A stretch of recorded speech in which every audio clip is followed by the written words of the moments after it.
ઇઝરાયલનો આદેશ, પેલેસ્ટાઈનીઓ ગાઝા છોડી દે। ઇઝરાયલની સેનાએ ગાઝા શહેરમાં આકાશમાંથી પેમ્પલેટ ફેંક્યા છે। આ પેમ્પલેટ પર શહેરમાંથી બહાર નીકળવાનો સંદેશ લખ્યો છે। એવું કહેવાઈ રહ્યું છે કે આ વિસ્તારમાં હમાસના આતંકવાદીઓ ફરી એકઠા થઈ રહ્યા છે।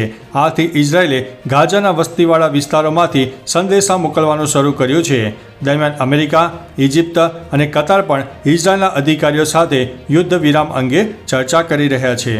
મિત્રો, અન્ય મહત્વના સમાચારની વાત કરીએ તો લ્યો બોલો, આખી હોસ્પિટલ નકળી નીકળી। આરોગ્ય વિભાગની ટીમે અમદાવાદના બાવળામાં આવેલી અનન્યા મલ્ટી સ્પેશિયાલિસ્ટ હોસ્પિટલને દરોડા પાડીને સીલ કરી છે। દરોડામાં હોસ્પિટલમાં ડૉક્ટર અને હોસ્પિટલ બંને બોગસ હોવાનું સામે આવ્યું છે। ડૉક્ટરે દર્દીઓ પાસેથી સારવારના નામે લાખો રૂપિયા પડાવ્યા છે। એક બાળકીનું મૃત્યુ થયા બાદ તેના પરિવારે વિડીયો વાયરલ કર્યો હતો, જે આરોગ્ય વિભાગના ધ્યાને આવતા આ બાદ કાર્યવાહી કરવામાં આવી છે।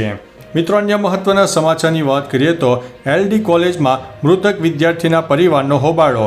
મંગળવારે અમદાવાદની એલડી કોલેજની હોસ્ટેલમાંથી એક વિદ્યાર્થીનો મૃતદેહ મળી આવ્યો હતો। તેણે પોતાનું જીવન ટૂંકાવ્યાની વાત સામે આવી હતી। જોકે મૃતક વિદ્યાર્થીના પરિજનોએ મૃતદેહ સ્વીકારવાની ના પાડી હતી, જેથી પોલીસ દોડતી થઈ ગઈ હતી। ઉચ્ચ અધિકારીએ સમજાવતા મૃતદેહ સ્વીકાર્યો હતો। હોસ્ટેલમાં ગેરકાયદેસર પ્રવૃત્તિ થતા હોવાના આક્ષેપ થયા છે।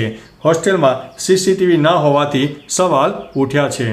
મિત્રો, અન્ય મહત્વના સમાચારની વાત કરીએ તો આ મોદીની નહીં પરંતુ શંકરસિંહની ગેરંટી છે।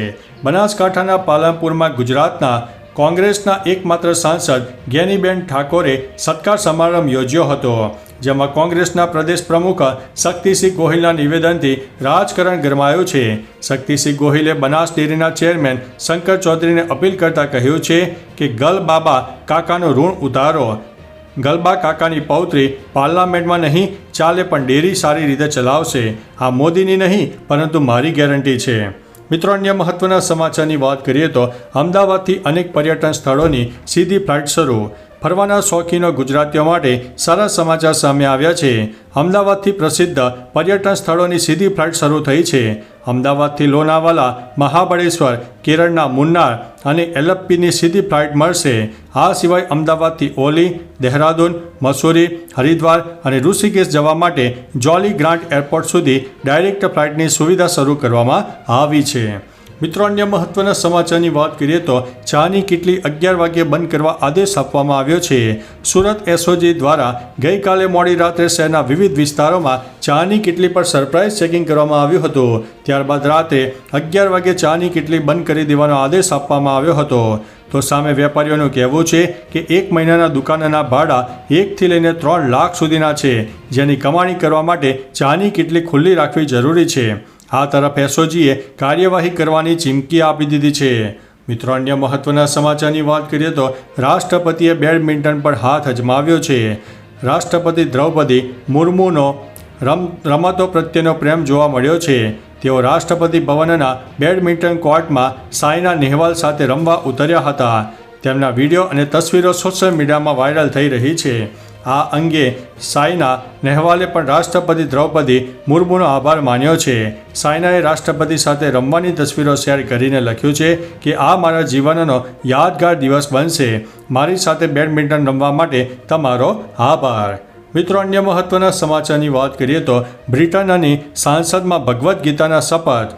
હાલમાં થયેલી બ્રિટનની ચૂંટણીમાં ગુજરાતી મૂળની 29 વર્ષીય શિવાની રાજાની લેસ્ટર ઈસ્ટ બેઠક પરથી જીતી ગઈ છે। ત્યારે બ્રિટનની સાંસદમાં શિવાનીએ ગૌરવભેર શ્રીમદ ભાગવદ્ ગીતા હાથમાં રાખીને શપથ લીધા હતા, જેનો વિડીયો સોશિયલ મીડિયામાં વાયરલ થઈ રહ્યો છે। લોકો કહી રહ્યા છે કે ભારતની દીકરીએ બ્રિટનની પાર્લામેન્ટમાં ભગવદ્ ગીતાને ગૂંજતી કરી દીધી છે।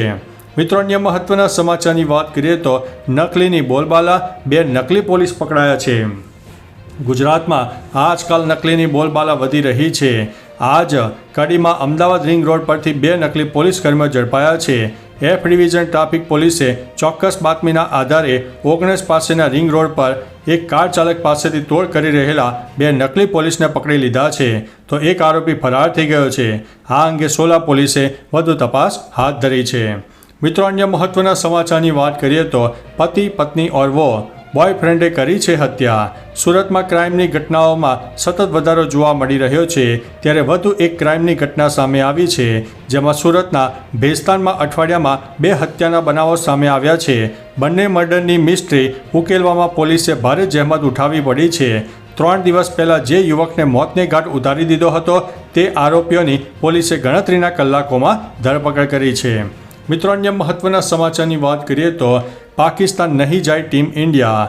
આવતા વર્ષે એટલે કે 2025માં પાકિસ્તાનમાં યોજાનારી ચેમ્પિયન ટ્રોફી રમવા માટે ટીમ ઇન્ડિયા પાકિસ્તાન નહીં જાય એવી વાત સામે આવી છે કે ભારતીય ક્રિકેટ બોર્ડ એટલે કે ICC સમક્ષ ભારતની મેચ શ્રીલંકા અથવા તો દુબઈમાં યોજાવા માટેનો પ્રસ્તાવ મૂકશે.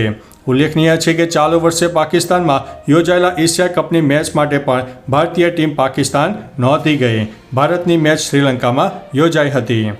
મિત્રો, અન્ય મહત્વના સમાચારની વાત કરીએ તો હાઈકોર્ટમાં સ્માર્ટ મીટરને લઈને અરજી દાખલ કરવામાં આવી છે. સ્માર્ટ મીટર યોજનાના અમલ માટે વડોદરાના બાજવાના વાસુદેવ ઠક્કરે હાઈકોર્ટમાં અરજી કરી છે, જેમાં જણાવ્યું છે કે હયાત વીજ મીટરો દૂર કરીને તેની જગ્યાએ પ્રીપેડ મીટરો ઇન્સ્ટોલ કરવામાં આવશે. તેમણે સેન્ટ્રલ ઇલેક્ટ્રિસિટી ઓથોરિટીના installation and operation of meter રેગ્યુલેશનના એડમેનેન્ટન્ટ જાહેરનામાનો સંદર્ભમાં લીધો છે. બીજી તરફ સરકારે નિર્ણય કર્યો છે કે સ્માર્ટ મીટરની સાથે જૂના મીટરો પણ લગાવાશે. મિત્રો, અન્ય મહત્વના સમાચારની વાત કરીએ તો ઈડીનો દાવો, આપને 45 કરોડ મળ્યા છે. ઈડી આપ પર વિવિધ આરોપ લગાવી રહી છે. હવે ઈડીએ દિલ્હીના લીકર પોલિસી કૌભાંડ મામલાના કેસમાં ચાર્જશીટ દાખલ કરીને આપને આરોપી નંબર 38 બનાવી છે.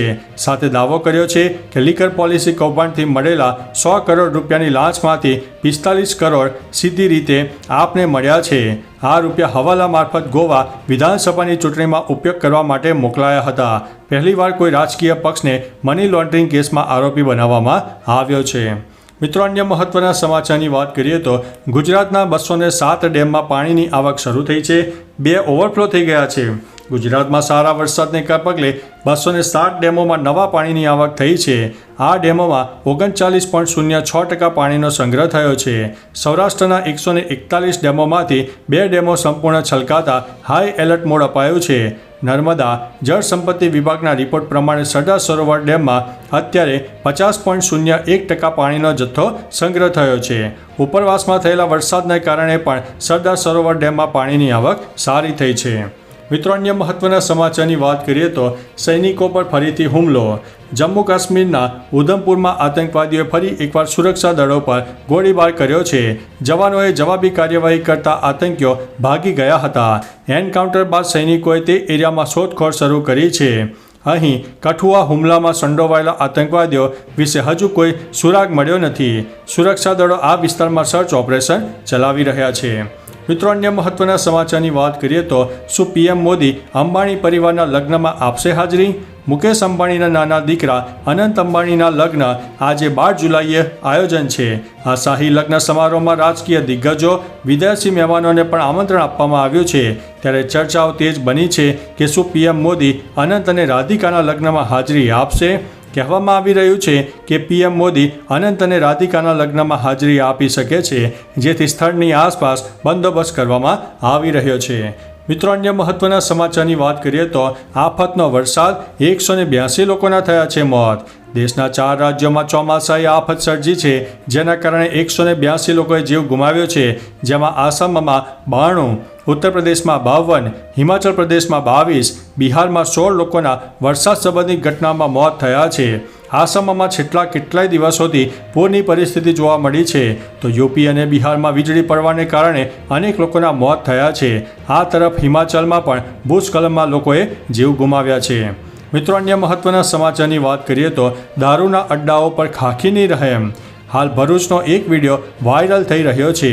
જે વિડીયોમાં દેખાઈ રહ્યું છે કે પોલીસ કર્મચારી દારૂના અડ્ડાઓ પરથી હપ્તા ઉઘરાવી રહ્યા છે. આ વિડીયો વાયરલ થતાં જ પોલીસ વડા મયુરસિંહ ચાવડાએ તપાસનો આદેશ કર્યો છે. જણાવ્યું છે કે જે પણ કસૂરવાર છે તેઓની સામે કડક કાર્યવાહી કરવામાં આવશે.